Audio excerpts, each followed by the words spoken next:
Hello everyone, welcome back to the Harsha DSC classes. ఈరోజు మనం ఈ వీడియోలో వచ్చేసి ఇంగ్లీష్కి సంబంధించినటువంటి ప్రాక్టీస్ బిట్స్ అయితే చూద్దాము. అందులో ఫస్ట్ బిట్ వచ్చేసి choose the correct negative form of the simple present tense for the pronoun she అనేసి ఇచ్చారు. ఇక్కడ ఆప్షన్స్ ఫస్ట్ ఆర్ అంటే నెక్స్ట్ వరంట్ ఇచ్చారు, next do not, does not అనేసి ఇవ్వడం జరిగిందండి. సో దీంట్లో మనకు negative form of simple present tense షీకి అండి, షీకి అడుగుతున్నారు. సో షీకి మనకు సింపుల్ ప్రజెంట్ ఏమవుతుందండి, డజంట్ అనేది అవుతుంది. సో కరెక్ట్ ఆన్సర్ వచ్చేసి option 4. Next choose the sentence in the negative form of the simple present tense అనేసి అడుగుతున్నారండి. సో ఫస్ట్ది they do not likes ice cream అనేసి ఇచ్చారండి. సో ఇక్కడ మనకు లైక్స్ అనేది ఉండదు. Next second one he do not like ice cream అనేసి ఇచ్చారు. ఇక్కడ డు నాట్ అనేది కూడా మనకు రాదు. నెక్స్ట్ థర్డ్ వన్ చూసుకుంటే they does not like ice cream అనేసి ఇచ్చారు. సో ఇక్కడ దే డూ అనేసి వస్తుందండి, దేకి డస్ అనేది రాదు. నెక్స్ట్ ఫోర్త్ వన్ చూసుకుంటే he does not like ice cream అనేది మనకు correct negative form of the simple present అనేది అవుతుంది. So option 4 is the right answer. He doesn't like ice creams. Next, choose the grammatically correct sentence from the following అనేసి ఇచ్చారండి. First one వచ్చేసి he is not superior than you అనేసి ఇచ్చారు. Option 2 he is no more superior than you. Option 3 he is more superior to you. Option 4 he is not superior to you అనేసి ఇచ్చారు. Grammatically correct sentence అండి. ఇక్కడ he is not superior than you అనేసి ఇచ్చారండి. Superior to అనేసి వస్తుంది మనకు. సుపీరియర్కి ఫాలోవుడ్గా only మనకు టు అనేది మాత్రమే వస్తుందండి. సుపీరియర్ టు అనేసి వస్తుంది. సో ఇక్కడ దాన్ అనేసి వచ్చింది కాబట్టి ఇది కరెక్ట్ కాదు, ఇది కూడా కరెక్ట్ కాదు. ఇక్కడ చూసుకుంటే third one he is more superior to you అనేసి ఇచ్చారండి. ఆల్రెడీ సుపీరియర్ అంటేనే మనకన్నా పెద్ద వాళ్ళు అనేసి అర్థం వస్తుంది కాబట్టి ఇక్కడ మోర్ అనేది యూజ్ చేయాల్సిన అవసరం లేదు. సో ఇక్కడ మనకు ఫోర్త్ వన్ వచ్చేసి కరెక్ట్ ఆన్సర్ అవుతుందండి. He is not superior to you అనేది మనకు కరెక్ట్ సెంటెన్స్ అనేది అవుతుంది. Option 4 is the right answer. నెక్స్ట్ది choose the discourse marker that can be used for sequencing అనేసి ఇచ్చారు. ఫస్ట్ది కుడ్ యూ రిపీట్, ఆప్షన్ వచ్చేసి సెకండ్ది to recap, option 3 next, option 4 to sum up అనేసి ఇచ్చారండి. సో ఇక్కడ discourse marker that can be used for sequencing అంటే సీక్వెన్సింగ్ అంటే 1 by 1 మనకు వస్తూనే ఉంటుందన్నమాట. 1 by 1 వస్తుంటే దాన్ని మనం ఏమంటామండి, ఇప్పుడు ఫస్ట్ ఒకటి అయిపోయింది తర్వాత నెక్స్ట్ అంటాం, నెక్స్ట్ నెక్స్ట్ నెక్స్ట్ అంటే మనకు సీక్వెన్స్ అనేది వస్తూ ఉంటుందన్నమాట. So option 3 is the right answer అనమాట. Discourse marker that can be used for sequencing is next అండి. టు రీక్యాప్ అంటే మళ్ళీ చెప్పడం అనేసి వస్తుంది. మళ్ళీ చెప్పడం అనేది మనకు సీక్వెన్స్ అనేది కాదు. కుడ్ యూ రిపీట్ అంటే ఇది కూడా మళ్ళీ చెప్పడం అనే అర్థం వస్తుంది. టు సమ్అప్ అంటే మొత్తం కలిపి చెప్పడాన్ని మనము టు సమ్అప్ అనేసి చెప్తామండి. సో కాబట్టి ఇవేవి కావు, ఓన్లీ ఆప్షన్ 3 ఒకటే కరెక్ట్ ఆన్సర్ అవుతుంది. నెక్స్ట్ది చూస్ ద కరెక్ట్లీ పంక్చువేటెడ్ సెంటెన్స్ అనేసి ఇచ్చారండి. సో మనల్ని ప్రతి ఒక్క షిఫ్ట్లో కూడా ఈ క్వశ్చన్ అడిగారండి. సో పంక్చువేటెడ్ మార్క్స్ ఎక్కడ అడుగుతున్నారు, ఎలా పెట్టాలి అనేసి కూడా ఒకసారి అయితే చెక్ చేసుకోండి. ఫస్ట్ ఇది చూసుకుంటే షీ ఎంజాయ్స్ అనేసి మనకు కామా ఇచ్చారండి. ఎంజాయ్ తర్వాత కామా అనేది అవసరం లేదు. సెకండ్ వన్ చూసుకుంటే she enjoys reading, writing and arithmetic తర్వాత పులి స్టాప్ ఇచ్చారు. సో ఇది మనకు కరెక్ట్లీ పంక్చువేటెడ్ సెంటెన్స్ అండి, ఆప్షన్ 2. సో ఇక్కడ మీరు చూసుకున్నట్లయితే మనకు రీడింగ్ తర్వాత కామా ఉండాలండి, రైటింగ్ తర్వాత కూడా మనకు అండ్కి ముందు కూడా కామా ఉండాలండి. అండ్ రాసాం కదా దానికి కామా పెట్టాల్సిన అవసరం లేదు అనుకోవద్దు. అండ్కి ముందు కూడా మనకు కామా అనేది యూజ్ చేయాలండి.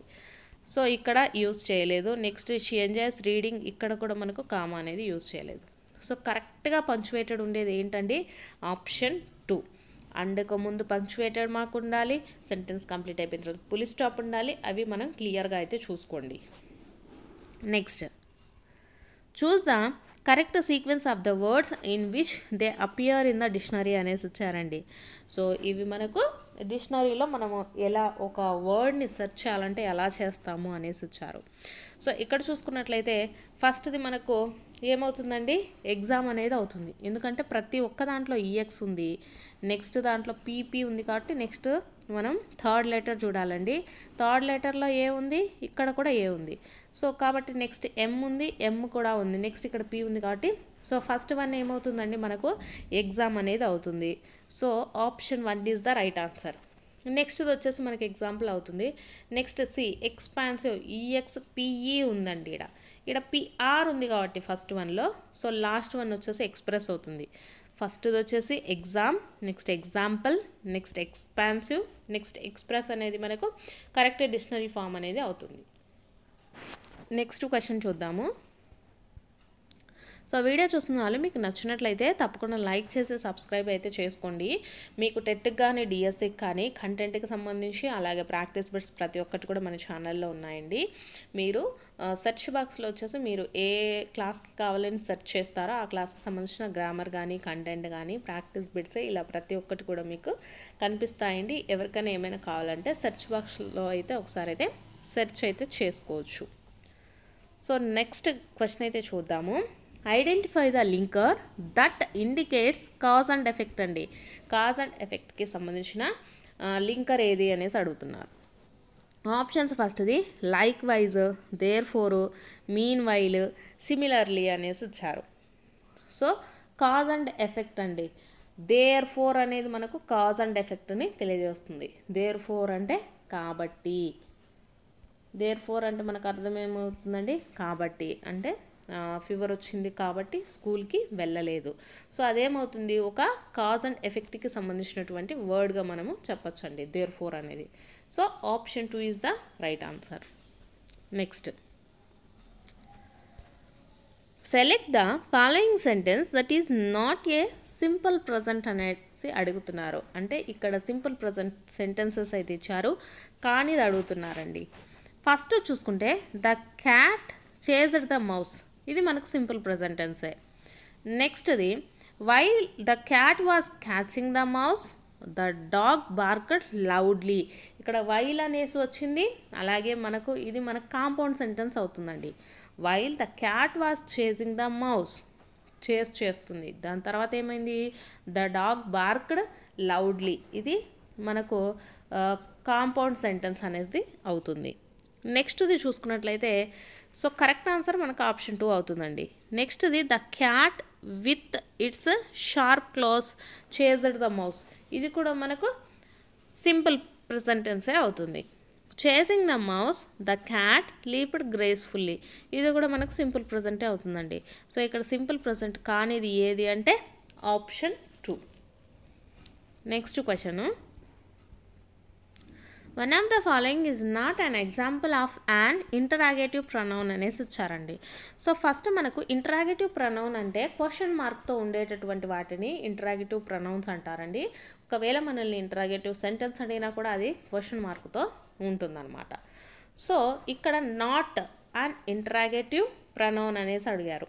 సో ఇంటరాగేటివ్ ప్రొనౌన్స్ అంటే హూ కానీ, వాట్ కానీ, విచ్ కానీ, వేర్ కానీ, వెన్ కానీ, ఇవన్నీ కూడా మనకు ఇంటరాగేటివ్ ప్రొనౌన్స్ అవుతాయి. సో కానీ ఇది ఏంటండి, హిమ్ అనేది ఇంటరాగేటివ్ ప్రొనౌన్ కాదు. సో కరెక్ట్ ఆన్సర్ ఏమవుతుంది, option 4. Next choose the correct conjunction to complete the sentence అనేసి ఇచ్చారు. Dash the sun rises, dash the moon appears అనేసి ఇచ్చారు. ఆప్షన్స్ ఎయిదర్ ఆర్ అనేసి ఇచ్చారు. Option 2 neither nor, option 3 both and therefore, option 4 not only but also 2 అనేసి ఇచ్చారు. So ఇక్కడ చూసుకుంటే ఎయిదర్ ఆర్ అనేసి ఉంటుందండి, ఎయిదర్ ఆర్ అని ఉండదు, ఎయిదర్ ఆర్ అని ఉండాలి. సో ఇది కాదు. నెక్స్ట్ నెయిదర్ నార్ అనేసి ఉంది. Neither the sun rises nor the moon appears, neither the sun rises అంటే సూర్యుడు ఉదయించకపోతే, నార్ ద మూన్ అపియర్స్, మూన్ కూడా మనకు కనిపించట్లేదు అనేసి వస్తుందండి. నెయిదర్ నార్ అనేది correct. Next both and therefore అనేది కూడా రాదండి. Next not only but also 2 అనేసి ఉండదు, బట్ ఆల్సో 2 అనేసి ఉంటుంది. సో కాబట్టి ఇది కూడా రాంగేనండి. సో కరెక్ట్ ఆన్సర్ ఏమవుతుందండి, neither the sun rises nor the moon appears. Option 2 is the right answer. Next, choose the phrasal verb that means to delay or postpone something. అంటే మనం ఏదైనా డిలే చేయడం అంటే దాన్ని మానుకోవటం కానీ ఆర్ పోస్ట్పోన్ సంథింగ్ దాన్ని రేపటికో ఎల్లుండికో వాయిదా వేయడం అనేసి అర్థం వస్తుంది. So first the shuttle down, hold of, give up, bring up అనేసి వచ్చారండి. సో దీనికి మనకు కరెక్ట్ ఫ్రేజల్ వర్బ్ ఏమవుతుందండి? Hold of. హోల్డ్ ఆఫ్ అంటే హోల్డ్ అంటే ఏంటి? దాన్ని కొన్ని రోజులు అలా నిలిపివేయటం అనేసి అర్థం వస్తుందండి. సో ఇక్కడ కూడా మనకు టు డిలే ఆర్ పోస్ట్పోన్ సంథింగ్కి ఫ్రేజల్ వర్బ్ ఏమవుతుంది? హోల్డ్ ఆఫ్ అనేది కరెక్ట్ ప్రొనౌన్సియేషన్ అవుతుందండి. Option 2 is the right answer. నెక్స్ట్ది choose the type of sentence that typically ends with the question mark అనేసి వచ్చారు. Options first declarative sentence, exclamatory sentence, imperative sentence, interrogative sentence అనేసి ఇచ్చారండి. So మీకు question mark typically ends with the question mark అయితే వాటిని ఏ questions అంటారు? Interrogative sentence అంటారండి. ఇంట్రాగేటివ్ సెంటెన్స్ అనేసి చెప్తాము. So option 4 is the right answer. Next, where are you doing dog the wolf asked అనేసి ఇచ్చారండి. సో ఇక్కడ మనం చూసుకున్నట్లయితే choose the indirect speech for the sentence above అనేసి ఇచ్చారు. ఆప్షన్స్ ఫస్ట్ది the wolf asked the dog if he was doing అనేసి ఇచ్చారు. సో ఇఫ్ అనేది మనకు ఇక్కడ రాదండి, ఎందుకంటే మనకు వేర్ తోటి స్టార్ట్ అయింది కాబట్టి ఇఫ్ అనేది రాదు. The dog asked the wolf whether he was going అనేసి ఇచ్చారు. సో ఇది కూడా వెదర్ అనేది కూడా మనకు రాదు.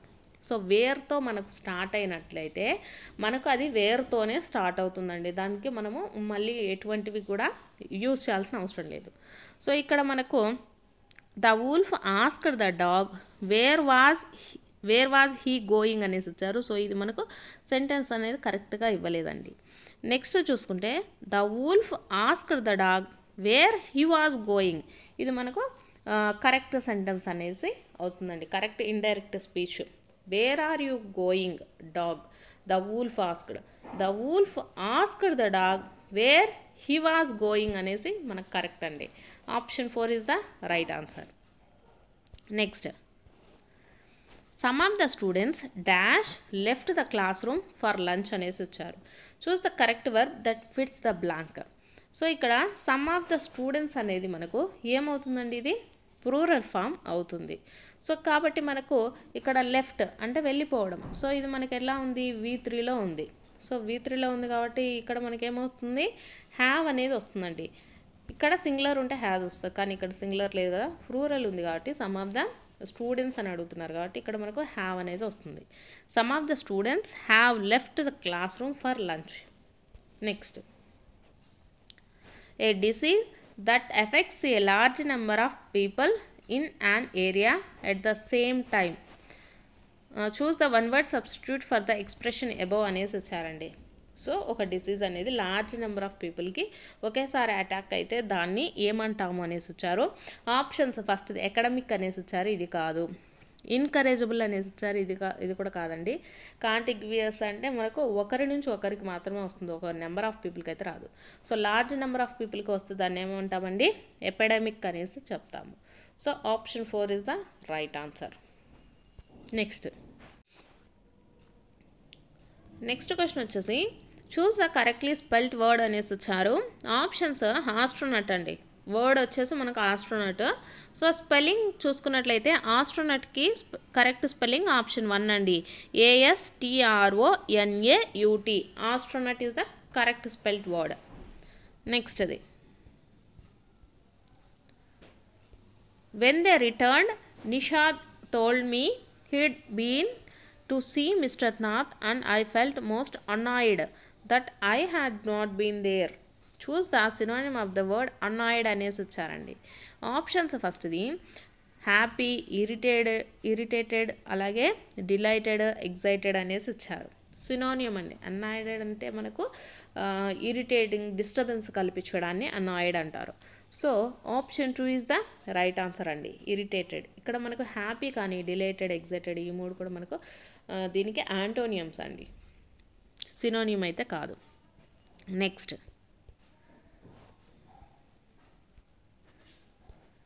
బిపిన్ బాపు spoke quietly, his eyes still on the books. Choose the antonym of the word quietly అనేసి ఇచ్చారండి. క్వైట్లీ అంటే నిశ్శబ్దంగా ఉండడం. సో యాంటోనియం దానికి వ్యతిరేక పదం ఏంటండి? యాంటోనియం అంటే క్వైట్లీకి లౌడ్లీ అండి, గట్టిగా అరవటం.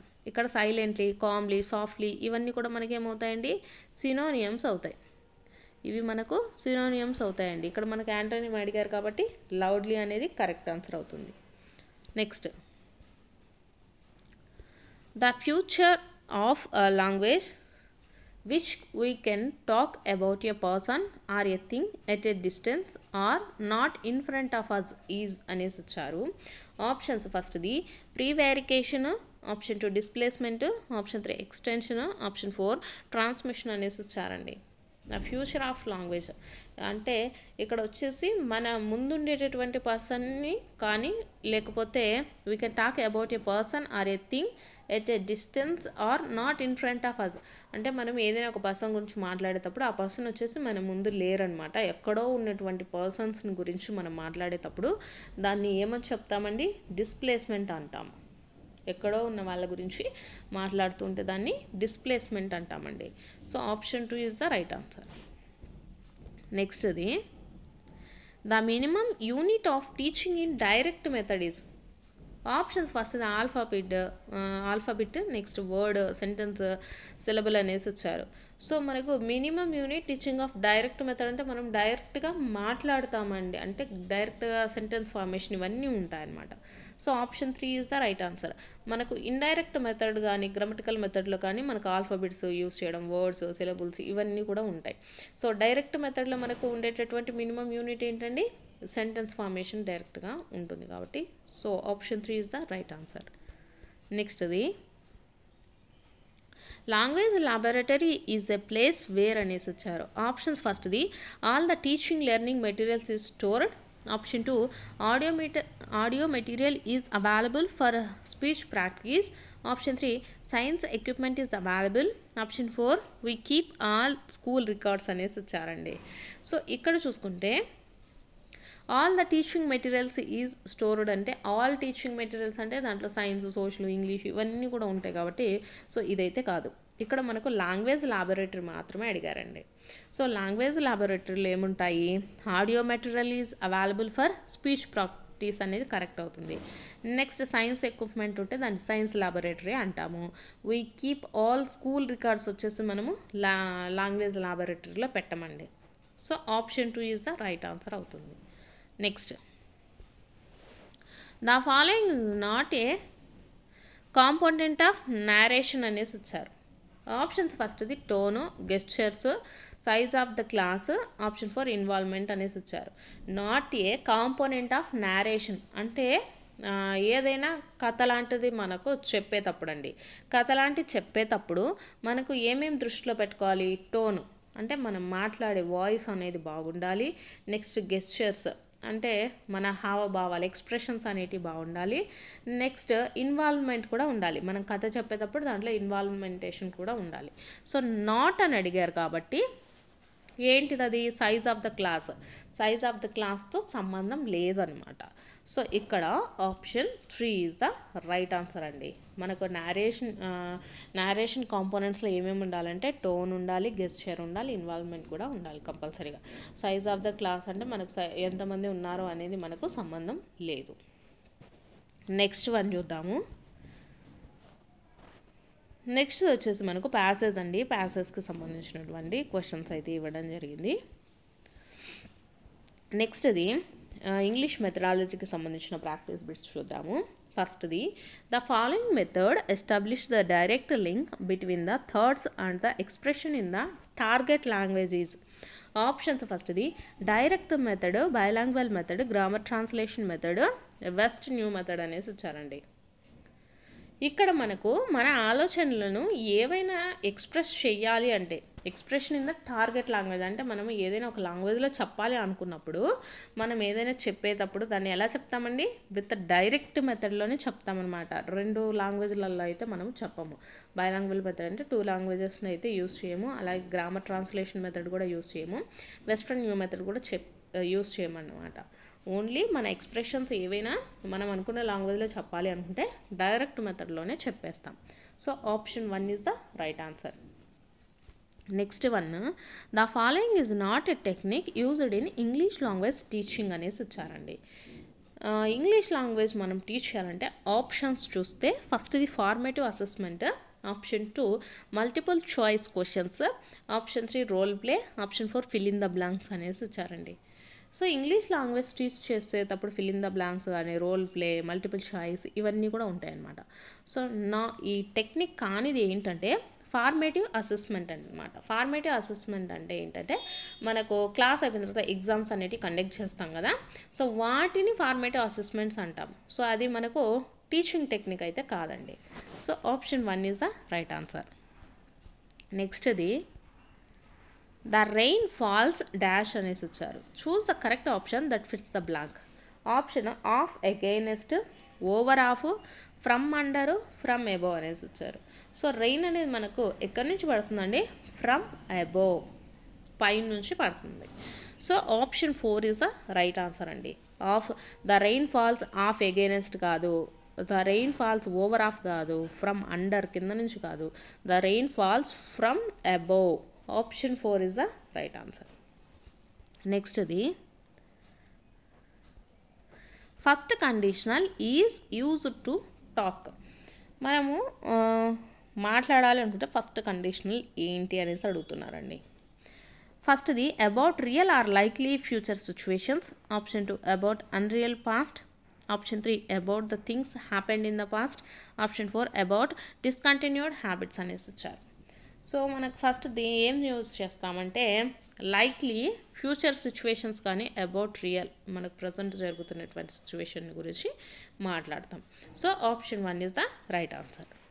నెక్స్ట్ది may I have a moment of your time, identify the functions of may in the sentence above అనేసి ఇచ్చారండి. Options first giving the permission, option 2 expressing the possibility, option 3 expressing the obligation, option 4 polite request and taking the permission అనేసి ఇచ్చారు. So ఇక్కడ may అనేది may I have a moment of your time అంటే ఇక్కడ మనకు అది మే అనేది polite request, అలాగే టేకింగ్ ద పర్మిషన్ అనేది యూస్ చేస్తామండి మే అనేటటువంటి దాన్ని. గివింగ్ ద పర్మిషన్కి మనం మే అనేది యూస్ చేయము, expressing the possibility, expressing the ఆబ్లిగేషన్స్కి మే అనేది యూజ్ చేయము, పొలైట్ రిక్వెస్ట్కి అలాగే ఏదైనా అంటే పర్మిషన్ తీసుకోవడానికి మనకు మే అనేది వాడతాం. Option 4 is the right answer. Next select the correct use of articles in the following sentence అనేసి ఇచ్చారు. ఆప్షన్స్ ఫస్ట్ది she speaks the Spanish fluently అనేసి ఇచ్చారు. ఫస్ట్ది the article should be omitted, option 2 the article should be an, option 3 the article is used correctly, option 4 the article should be a అనేసి ఇచ్చారు. So మనకి ఇంతకుముందు ఏంటంటే ఆర్టికల్స్లో క్వశ్చన్ అనేది మనకు డైరెక్ట్గా ఇస్తూ ఉండేవాళ్ళు, అంటే ఒక ఫిల్ ఇన్ ద బ్లాంక్స్ అనేసి ఇచ్చి దీంట్లో ఏ ఆర్టికల్ ఫిట్ అవుతుంది అనేసి ఇచ్చారండి. సో మనకు ప్రజెంట్ 2024లో వచ్చేసి చాలా వరకు వచ్చేసి మనకు ఎగ్జామ్ ప్యాటర్న్లో కొన్ని చేంజెస్ అయితే వచ్చాయండి. క్వశ్చన్స్ వచ్చేసి మనకు డైరెక్ట్ క్వశ్చన్స్ కాకుండా మనకు దాని గురించే తెలిసినటువంటి క్షుణ్ణంగా ప్రతి ఒక్క విషయం తెలిసిందా లేదా, అంటే ఆ టాపిక్ అనేది మనము కవర్ చేసామా లేదా అనేంతగా మనల్ని అయితే క్వశ్చన్ అయితే అడుగుతున్నారండి. సో కాబట్టి మీరు ఎంత క్లియర్గా ఎంత ప్రతి ఒక్కదాన్ని కూడా అంత బాగా చదవగలిగితేనే ఆన్సర్ అయితే చేయగలుగుతారండి. సో ఆ విధంగా అయితే చదవడానికి ట్రై చేయండి. సమయం అయితే చాలా ఉంది కదా, సో ప్రతి ఒక్కరు కూడా క్లియర్గా అయితే చదవండి. సో ఇక్కడ మనకు ఏదైనా లాంగ్వేజెస్కి దా అనేది యూస్ చేయాల్సిన అవసరం లేదండి. దా ఇంగ్లీషు, దా తెలుగు అనేసి వాడకూడదు. షీ స్పీక్స్ స్పానిష్ ఫ్లూయెంట్లీ, ఇది మనకు కరెక్ట్ ప్రొనౌన్సియేషన్ అనమాట. సో ఇక్కడ ఏం చేయాలి, the article should be omitted, ఇక్కడ దా అనేది అవసరం లేదండి. సో ఆప్షన్ 1 కరెక్ట్ అవుతుంది. ఇక్కడ the article should be an అనేసి ఇచ్చారు, యాన్ స్పానిష్ అనేది కాదు. ద ఆర్టికల్ యూజ్ కరెక్ట్లీ అనేసి ఇచ్చారు, ఇక్కడ మనకు దా అనేసి ఇచ్చారు కదా, సో ఇది కరెక్ట్గా యూజ్ చేయలేదు కదండి. సో ఈ ఆప్షన్ కాదు. Next the article should be a అనేసి ఇచ్చారు, ఏ కూడా మనకు వాడాల్సిన పని లేదు. సో ఇక్కడ ఆర్టికల్ అనేది ఒమిట్ చేస్తే కరెక్ట్గా ఉంటుందండి sentence. She speaks Spanish fluently. లాంగ్వేజెస్కి ముందు ఏ ఆర్టికల్ని వాడకూడదు, మనం ఏ ఒక్క ఆర్టికల్ కూడా యూజ్ చేయాల్సిన పని లేదు. సో మనకు ఆప్షన్ 1 అనేది కరెక్ట్ ఆన్సర్ అవుతుందండి. సో ఇవి వచ్చేసి మనకు ఇంగ్లీష్కి సంబంధించినటువంటి ప్రీవియస్ బిట్స్ అండి. సో మీకు కనుక వీడియో నచ్చినట్లయితే తప్పకుండా లైక్ చేసి సబ్స్క్రైబ్ అయితే చేసుకోండి.